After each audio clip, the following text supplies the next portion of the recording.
দমটো দি দিয়ে দেখোন এতিয়া আপোনালোকে যদি হিমন্ত বিশ্ব শৰ্মাক প্ৰশ্ন এটা সোধে এটা যদি আপুনি এটা লিগেল প্ৰশ্ন যদি উত্থাপন কৰিব যায় তেতিয়াতো আপুনি কোন চেনেলৰ বুলি সোধে নাই কোন পেপাৰ বুলি সোধে নাই দমটোতো দি দিয়ে তাৰ পাছত কেনেকুৱা অৱস্থা হৈছে আপোনালোকে নিশ্চয় দেখিছে ৰঙিয়াৰ এজন সাংবাদিক যে হিমন্ত বিশ্ব শৰ্মাক প্ৰশ্ন সোধাৰ কাৰণে তেওঁ অফিচত তেওঁৰ আই কাৰ্ড তেওঁৰ বুম সেইবিলাক জমা দিবলগীয়া হৈছে সেইটো পৰ্যায়ত তেওঁ এটা ডিক্টেটৰশ্বিপ এটা হিটলাৰ ৰাজ আৰম্ভ কৰিছে সকলো ক্ষেত্ৰত এটা সংবাদ মাধ্যমৰ যেটো নিৰপেক্ষতা হেতু হৰণ কৰিছে হিমন্ত বিশ্ব শৰ্মাই ডেইলি কৈ আছে নহয় তেওঁ যে তেওঁৰ যিবিলাক আছনে হিতাধিকাৰী সেই হিতাধিকাৰী কথা বতৰাহে প্ৰকাশ হ'ব লাগে আজি যে আপোনাৰ প্ৰসূতি মৃত্যুৰ ক্ষেত্ৰত দেশৰ আটাইতকৈ বেছি অসমত যে হয় সেই কথা আজি প্ৰকাশ কৰিলে তেওঁ মানে উভতি ধৰে মানে চৰকাৰখনৰ বিজ্ঞাপনবিলাকহে তাত প্ৰকাশ পাব লাগে বাতৰি কাগজসমূহত কিন্তু চৰকাৰ ব্যৰ্থতাবিলাক সেই চৰকাৰৰ ব্যৰ্থতাবিলাক আপুনি সংবাদ মাধ্যমত কেতিয়াও পৰিবেশন কৰিব নোৱাৰিব বাতৰি লিখিব নোৱাৰিব এতিয়া ব্যৰ্থতা আপুনি ৰাস্তা ঘাটৰ সমস্যা সেইবিলাকৰ কথা আপুনি লিখিব নোৱাৰে আপুনি অৰুণোদয় মানে 29 লাখৰ পৰা 40 লাখ হ'ল যে দুখীয়া কৰা যি ফৰ্মুলা অৰুণোদয় দিলে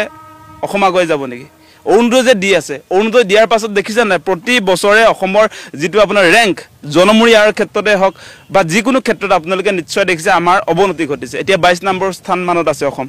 গতিকে আমাৰ সৰু বৰ 33খন ৰাজ্যৰ ক্ষেত্ৰত মই কৈছো যে সন্তান জন্ম দিবলৈ যাওঁতে মাতৃগৰাকী অসমতে আটাইতকৈ বেছি মৃত্যু হয় ড্ৰপ আউটৰ ক্ষেত্ৰত যেটো বিভাগত তেওঁ দীৰ্ঘদিন মিনিষ্টাৰ হৈ আছিল শিক্ষা বিভাগত গতিকে আমাৰ অসমতে আটাইতকৈ বেছি ল'ৰা ছোৱালী আধাতে স্কুলেৰে হিমন্ত বিশ্ব শৰ্মা সেই দায়িত্বত আছিল নহয় 15 বছৰ কি কৰিলে আজি গতিকে সেই বিষয়বিলাক আছে আপোনালোকে দেখিছে এফালৰ পৰা চৰকাৰী স্কুলবিলাক কেনেকৈ এমেলগেমেশন কৰাৰ নামত বা মাৰ্জাৰ কৰাৰ নামত কেনেকৈ বন্ধ কৰি পেলালে আমাৰ বহুত জেগাত এতিয়া মোৰ দুখ লাগিছে গুৱাহাটীলৈ আহিছে সৰু ছোৱালী তেখেত মানে কি আপোনাৰ 10 কিলোমিটাৰ গৈ স্কুলত মানে যাব লগিয়া হয় সেই কাৰণে স্কুল এৰি দিছে ভাড়াটো নাই মানে এতিয়া স্কুললৈ অহা যোৱাৰ কাৰণে 100 টকা লাগে সেই 100 টকা দিব নোৱাৰাৰ কাৰণে সেই ছোৱালীজনী এতিয়া পঢ়িব নোৱাৰে তেনেকুৱা অৱস্থা মানে ওচৰত যিবিলাক স্কুল আছিল বন্ধ কৰি পেলালে হিমন্ত বিশ্ব শৰ্মাই গতিকে এনেকুৱা কাৰ্যসূচী সেইবিলাক যদি আপুনি পেপাৰত লিখে সেই কথাটো লিখিলে আপোনাক ক'ব হেডলাইনটো ভুল হৈছে আপোনাৰ সেই কথাটো ক'ব মানে এতিয়া সেই আপোনালোকে নিশ্চয় দেখিছে অলপ দিনৰ আগতে আপোনালোকে দেখা পাইছিল চাগে আমাৰ তাতো হৈছিল আমি লখিমপুৰ জিলাত যেতিয়া বিলং কৰোঁ মোৰ নিজৰ কলেজখন দেই অপিডি কলেজ মই তাতে পঢ়া শুনা কৰিছিলোঁ সেই কলেজখনো বোলে বন্ধ কৰি দিব কলেজ একত্ৰীকৰণ কৰিব আপোনাৰ সেই আমাৰ পানীগাঁও ওম প্ৰকাশ দিনুদিয়া মহাবিদ্যালয়খনলে প্ৰায় 40 কিলোমিটাৰ ৰেডিয়াছৰ ভিতৰত ল'ৰা ছোৱালী পঢ়িবলৈ আহে গতিকে সেই কলেজখন বন্ধ কৰাৰ লগে লগে সেই ল'ৰা ছোৱালীবিলাকে আপোনাৰ 50 কিলোমিটাৰ 100 কিলোমিটাৰ গৈ আপোনাৰ পঢ়া শুনা কৰিব লাগিব তাৰ ভাৰতৰ হিমন্ত বিশ্ব শৰ্মাই দিব নেকি গাড়ী খৰচটো দিব নেকি সেই কথাটোতো নাই গতিকে হিমন্ত বিশ্ব শৰ্মাৰ দিনত আমি দেখিছোঁ তেওঁ এফালৰ পৰা এতিয়া মানে সকলো ক্ষেত্ৰত দেখিছে শেষত তেওঁ সংবাদ মাধ্যমক টাৰ্গেট কৰি লৈছে আৰু নিজৰ নিয়ন্ত্ৰণৰ ৰাখিবৰ কাৰণে দম দিছে ভয় ভাবুকি দিছে আক্ৰমণ কৰিছে আজি আদানী আম্বানীয়ে ঋণ লৈ তেওঁলোকে ৰেলৱেজ কিনিছে তেওঁলোকে হাইৱেজ কিনিছে তেওঁলোকে আপোনাৰ এই চাহ বাগানবিলাক কিনিছে আপোনালোক সকলোৱে সেই কথা দেখি আছে তেওঁলোকে আপোনাৰ ঋণটো গ্ৰহণ কৰি ঋণ লৈ তেওঁলোকৰ ব্যৱসায় বাণিজ্য বৃদ্ধি কৰিছে আনফালেদি হিমন্ত বিশ্ব শৰ্মাক আমি প্ৰশ্ন সুধিব খোজো আপোনাৰ ব্যৱসায় বাণিজ্যটো ক'ত আজি অসম চৰকাৰৰ নেতৃত্বত কোনটো ব্যৱসায় বাণিজ্য আছে সেইটো আমাক লাগে আজি কোনটো ইণ্ডাষ্ট্ৰিজ আছে অসম চৰকাৰৰ সেই কথাটো লাগে আপুনি ঋণ লৈ এফালৰ পৰা আমাৰ যিবিলাক ৰাজহুৱা খণ্ডৰ উদ্যোগ আছিল সেইবিলাক বিক্ৰী কৰিব তাৰ পাছত আমি ঋণ ল'লে সেইটো প্ৰশংসা কৰিব লাগে সেইটো আমি কেনে কৰিম তেওঁ কৈ আছে বোলে ঋণ লোৱাটো চৰকাৰখনৰ সফলতা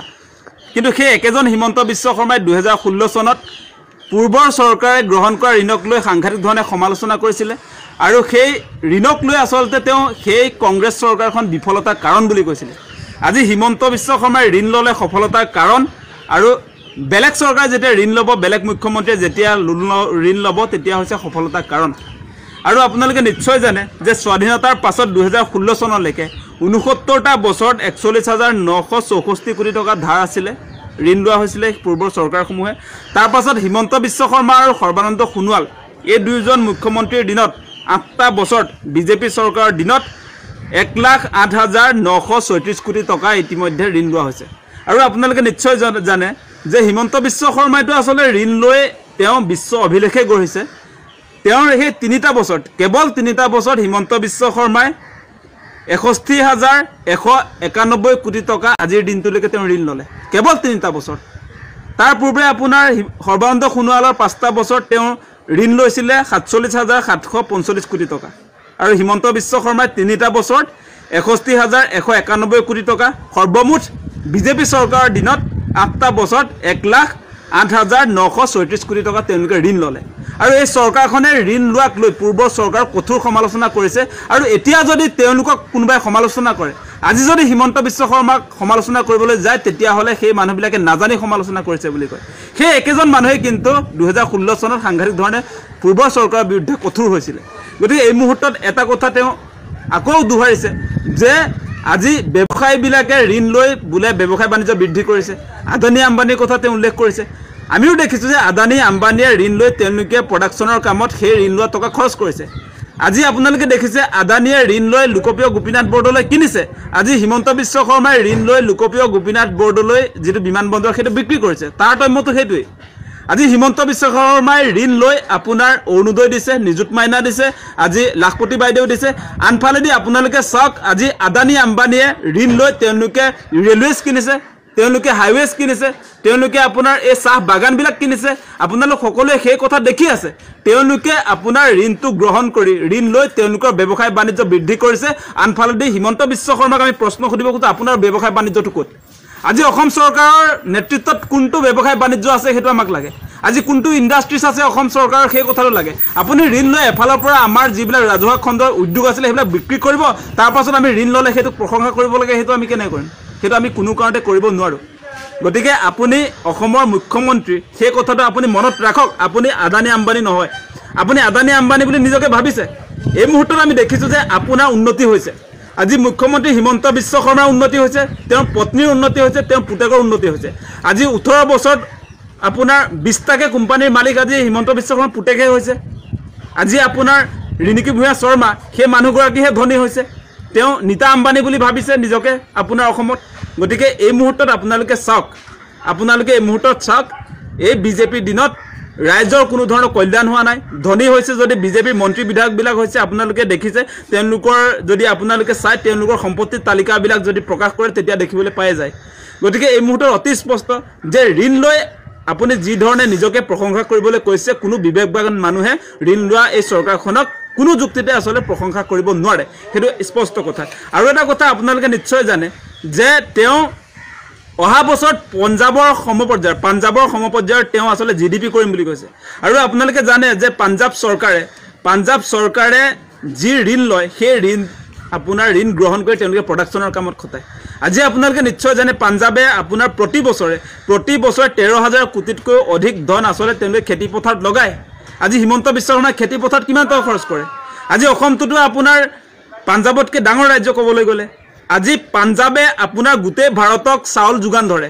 আজি পাঞ্জাবত আপোনালোকে জানে পাঞ্জাব চৰকাৰৰ নেতৃত্বত এগ্ৰিকালচাৰ ৰিভলিউচন হৈছে আজি কিন্তু আপোনালোকে চাওক অসমৰ ক্ষেত্ৰত আজিৰ দিনটোত আপোনাৰ এই খাৰুপেটীয়া আপোনাৰ দৰঙত আজিৰ দিনটোত আপোনালোকে চাওক MSP নথকাৰ কাৰণে আজি ফুলকবি বন্ধাকবিৰ দাম 2 টকা হৈছে গতিকে এই মুহূৰ্তত চৰকাৰটো কোনো ধৰণৰ ভূমিকা নাই আমিতো দেখা নাই গতিকে পাঞ্জাবৰ লগত তুলনা কৰিবৰ কাৰণে কোনো নৈতিক অধিকাৰ হিমন্ত বিশ্ব শৰ্মাৰ নাই তেওঁ এফালৰ পৰা অসমক বিক্ৰী কৰিব অসমৰ ৰাজহুৱা খণ্ডৰ ইণ্ডাষ্ট্ৰীবিলাক বিক্ৰী কৰিব তাৰ পাছত তেওঁ ফুটনি মাৰিব এনেকুৱা ধৰণৰ ফুটনি মৰা চৰকাৰখনক আমি কোনো কাৰণতে সমৰ্থন কৰিব নোৱাৰো আমাৰ কথা অতি স্পষ্ট এনেকৈ আসলতে হিতাধিকাৰ সৃষ্টি কৰি আপুনি যে অসমক আগুৱাই লৈ যাম বুলি কৈছে এনেকৈ কেতিয়াও সম্ভৱ নহয় সেই কথাটো অতি স্পষ্ট আৰে হেডলাইনটো কেনেকুৱা হ'ব লাগিব হিমন্ত বিশ্ব শৰ্মাৰ মুখপত্ৰ তেওঁৰ গুণগান গাব লাগিব মানে পেপাৰক যে টকা দি থাকে পেপাৰবিলাক পইচা দি আছে গতিকে তেওঁ ভাবে কি যে হিমন্ত বিশ্ব শৰ্মাই যি কথা ক'ব সেইটোৱে হেডলাইন হ'ব লাগে সেইটো হিমন্ত বিশ্ব শৰ্মাৰ সপোন আৰু সেই সপোনটো এতিয়া ধৰক অসমীয়া প্ৰতিদিনে নিজৰ ষ্টাইলত নিজৰ স্বাভিমান আছে পেপাৰখনৰ গতিকে তেওঁলোকে নিজৰ ধৰণে যেতিয়া হেডলাইন প্ৰস্তুত কৰিছে তেতিয়া হিমন্ত বিশ্ব শৰ্মা এই সপ্তাহটোত দেখি আছো যে প্ৰতিদিন কাকতৰ হেডলাইন ভুল সেই কথাটো মানে য'তে পাৰিছে তাতে গাই আছে হিমন্ত বিশ্ব শৰ্মাই গতিকে এটা কথা অতি স্পষ্ট যে সংবাদ মাধ্যম মানে আপোনাৰ গণতন্ত্ৰৰ চতুৰ্থ স্তম্ভ গতিকে সংবাদ মাধ্যমৰ নিৰপেক্ষতা আছে স্বতন্ত্ৰতা আছে আৰু সংবাদ মাধ্যমক এনেকৈ এখন চৰকাৰে যেতিয়া নিজৰ কব্জা ৰাখিব খুজে সেইটো আসলে গণতন্ত্ৰৰ প্ৰতি ভাবুকি গতিকে এটা দুৰ্ভাগ্যজনক ঘটনা হৈছে আপোনালোকে নিশ্চয় দেখিব যি ধৰণে অসমৰ ৰাইজৰ কৰ কাতলৰ টকা সংবাদ মাধ্যমত খৰচ কৰিছে সেইটো অত্যন্ত দুৰ্ভাগ্যজনক আপোনালোকে নিশ্চয় দেখিব এখন যদি চাই আপোনাৰ RTI ৰিপৰ্ট আছে মোৰ হাতত 2022 পৰা 2024 বৰ্ষত কিমান টকা দিলে সেই টকা যদি ৰাজ্যে যদি অলপ বিবেচনা কৰি চাই তেতিয়াহ'লে চকু আসলে কপালত উঠিব আপোনালোকে চাওক বহিৰাজ্যৰ বাতৰি কাকতৰ ক্ষেত্ৰত তেওঁলোকে কিমান টকা ইতিমধ্যে প্ৰদান কৰিছে 2022 পৰা 24 বৰ্ষত আপোনালোকে দেখিব ইয়াতে আপোনাৰ 69 কোটি 16,34,544 টকা এতিয়ালৈকে আপোনাৰ এই দুটা বছৰত আপোনাৰ এই বহিৰাজ্যৰ সংবাদ পত্ৰবিলাক তেওঁ আচলতে বৰঙণি যোগাইছে দিলে আৰু চাব আপোনালোকে অসমৰ ক্ষেত্ৰত এতিয়ালৈকে আপোনাৰ 181 কোটি টকা পেপাৰৰ নামত তেওঁলোকে খৰচ কৰিছে এই গোটেই টকা হিমন্ত বিশ্ব শৰ্মাৰ কিন্তু নিজৰ টকা নহয় বা চৰকাৰৰ টকা মানে ৰাইজৰ টকা এতিয়া সংবাদ মাধ্যমক তুলি দিছে আৰু তেওঁ এতিয়া এটা কথা কৈছে যে চৰকাৰৰ যিবিলাক কথা বতৰা চৰকাৰৰ যিবিলাক আঁচনি আজি মই ৰাতিপুৱা চালে হিমন্ত বিশ্ব শৰ্মাই কি আশা কৰে সংবাদ মাধ্যমৰ পৰা যে তেওঁৰ চৰকাৰে কি কৰি আছে অৰুণোদয়ৰ কথা লিখিব লাগে বোলে হেডলাইনত এতিয়া নিযুত মাইনা লিখিব লাগে বুলি কৈছে মানে এই কথা বতৰাবিলাক যিবিলাক হিতাধিকাৰী আঁচনি আছে সেইবিলাক বোলে পেপাৰ হেডলাইন হ'ব লাগে আজি কৈ আছে তেওঁ গতিকে এই মানুহজনে কোনটো পৰ্যায়লৈকে লৈ গৈছে সংবাদ মাধ্যমক এনেকৈ আচলতে নিজৰ পকেটত ৰাখিব খোজাটো অত্যন্ত দুৰ্ভাগ্যজনক মই বাৰম্বাৰ সেই কথাটো কৈছোঁ আৰু আপোনালোকে জানে যে হিতাধিকাৰীৰ আশ্ৰয় লোৱা মানে এটা কথাই বুজায় যে চৰকাৰে কোনো ধৰণৰ আচলতে উৎপাদনমূলক কাম কাজ কৰিব পৰা নাই এই মুহূৰ্তত মানুহক নিজে আচলতে নিজৰ ভৰিত নিজে থিয় দি কৰ্মজীৱী কৰিবৰ কাৰণে চৰকাৰৰ কোনো পৰিকল্পনা বা আঁচনি নাই এতিয়া মানে হিমন্ত বিশ্ব শৰ্মাই হিতাধিকাৰী সৃষ্টি কৰি হিতাধিকাৰীৰ জৰিয়তে আচলতে চৰকাৰখন চলাই আছে আৰু এনেকৈ তেওঁ দীৰ্ঘদিন ক্ষমতাত থাকিম বুলি ভাবিছে সেইটো ভুল ধাৰণা সংবাদ মাধ্যমৰ যিটো নিৰপেক্ষতা সেইটো হৰণ কৰিছে হিমন্ত বিশ্ব শৰ্মাই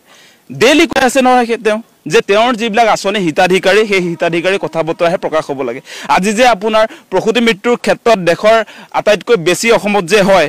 সেই কথা আজি প্ৰকাশ কৰিলে তেওঁ মানে উভতি ধৰে মানে চৰকাৰখনৰ বিজ্ঞাপনবিলাকহে তাত প্ৰকাশ পাব লাগে বাতৰি কাগজসমূহত কিন্তু চৰকাৰৰ ব্যৰ্থতাবিলাক সেই চৰকাৰৰ ব্যৰ্থতাবিলাক আপুনি সংবাদ মাধ্যমত কেতিয়াও পৰিৱেশন কৰিব নোৱাৰিব বাতৰি লিখিব নোৱাৰিব এতিয়া ব্যৰ্থতা আপুনি ৰাস্তা ঘাটৰ সমস্যা সেইবিলাকৰ কথা আপুনি লিখিব নোৱাৰে আপুনি অৰুণোদয় মানে 29 লাখৰ পৰা 40 লাখ হ'ল যে দুখীয়া কৰা যিটো ফৰ্মুলা অৰুণোদয় দিলে অসম আগুৱাই যাব নেকি অৰুণোদয় যে দি আছে অৰুণোদয় দিয়াৰ পাছত দেখিছে নাই প্ৰতি বছৰে অসমৰ যিটো আপোনাৰ ৰেংক জনমূৰীয়াৰ ক্ষেত্ৰতে হওক বা যিকোনো ক্ষেত্ৰত আপোনালোকে নিশ্চয় দেখিছে আমাৰ অৱনতি ঘটিছে এতিয়া 22 নম্বৰ স্থান মানত আছে অসম গতিকে আমাৰ সৰু বৰ 33খন ৰাজ্যৰ ক্ষেত্ৰত মই কৈছোঁ যে সন্তান জন্ম দিবলৈ যাওঁতে মাতৃগৰাকী অসমতে আটাইতকৈ বেছি মৃত্যু হয় ড্ৰপ আউটৰ ক্ষেত্ৰত যিটো বিভাগত তেওঁৰ দীৰ্ঘদিন মিনিষ্টাৰ হৈ আছিলে শিক্ষা বিভাগত গতিকে আমাৰ অসমতে আটাইতকৈ বেছি ল'ৰা ছোৱালীয়ে আধাতে স্কুল এৰে হিমন্ত বিশ্ব শৰ্মা সেই দায়িত্বত আছিলে নহয় 15 বছৰ কি কৰিলে আজি গতিকে সেই বিষয়বিলাক আছে আপোনালোকে দেখিছে এফালৰ পৰা চৰকাৰী স্কুলবিলাক কেনেকৈ এমেলগেমেশ্যন কৰাৰ নামত বা মাৰ্জাৰ কৰাৰ নামত কেনেকৈ বন্ধ কৰি পেলালে আমাৰ বহুত জেগাত এতিয়া মোৰ দুখ লাগিছে গুৱাহাটীলৈ আহিছে সৰু ছোৱালী তেখেত মানে কি আপোনাৰ 10 কিলোমিটাৰ গৈ স্কুলত মানে যাবলগীয়া হয় সেইকাৰণে স্কুল এৰি দিছে ভাড়াটো নাই মানে এতিয়া স্কুললৈ অহা যোৱাৰ কাৰণে 100 টকা লাগে সেই 100 টকা দিব নোৱাৰাৰ কাৰণে সেই ছোৱালীজনী এতিয়া পঢ়িব নোৱাৰে তেনেকুৱা এটা অৱস্থা মানে ওচৰত যিবিলাক স্কুল আছিলে বন্ধ কৰি পেলালে হিমন্ত বিশ্ব শৰ্মাই গতিকে এনেকুৱা কাৰ্যসূচী সেইবিলাক যদি আপুনি পেপাৰত লিখে সেই কথাটো লিখিলে আপোনাক ক'ব হেডলাইনটো ভুল হৈছে আপোনাৰ সেই কথাটো ক'ব মানে এতিয়া সেই আপোনালোকে নিশ্চয় দেখিছে অলপ দিনৰ আগতে আপোনালোকে দেখা পাইছিলে চাগে আমাৰ তাতো হৈছিলে আমি লখিমপুৰ জিলা যেতিয়া বিলং কৰোঁ মোৰ নিজৰ কলেজখন দেই OPD কলেজ মই তাতে পঢ়া শুনা কৰিছিলোঁ সেই কলেজখনো বোলে বন্ধ কৰি দিব কলেজ একত্ৰীকৰণ কৰিব আপোনাৰ সেই আমাৰ পানীগাঁও ওম প্ৰকাশ দিনোদীয়া মহাবিদ্যালয়খনলৈ প্ৰায় 40 কিলোমিটাৰ ৰেডিয়াছৰ ভিতৰত ল'ৰা ছোৱালী পঢ়িবলৈ আহে গতিকে সেই কলেজখন বন্ধ কৰাৰ লগে লগে সেই ল'ৰা ছোৱালীবিলাকে আপোনাৰ 50 কিলোমিটাৰ 100 কিলোমিটাৰ গৈ আপোনাৰ পঢ়া শুনা কৰিব লাগিব তাৰ ভাৰতৰ হিমন্ত বিশ্ব শৰ্মাই দিব নেকি গাড়ী খৰচটো দিব নেকি সেই কথাটোতো নাই গতিকে হিমন্ত বিশ্ব শৰ্মাৰ দিনত আমি দেখিছোঁ তেওঁ এফালৰ পৰা এতিয়া মানে সকলো ক্ষেত্ৰত দেখিছে শেষত তেওঁ সংবাদ মাধ্যমক টাৰ্গেট কৰি লৈছে আৰু নিজৰ নিয়ন্ত্ৰণৰ ৰাখিবৰ কাৰণে দম দিছে ভয় ভাবুকি দিছে আক্ৰমণ কৰিছে বিভিন্ন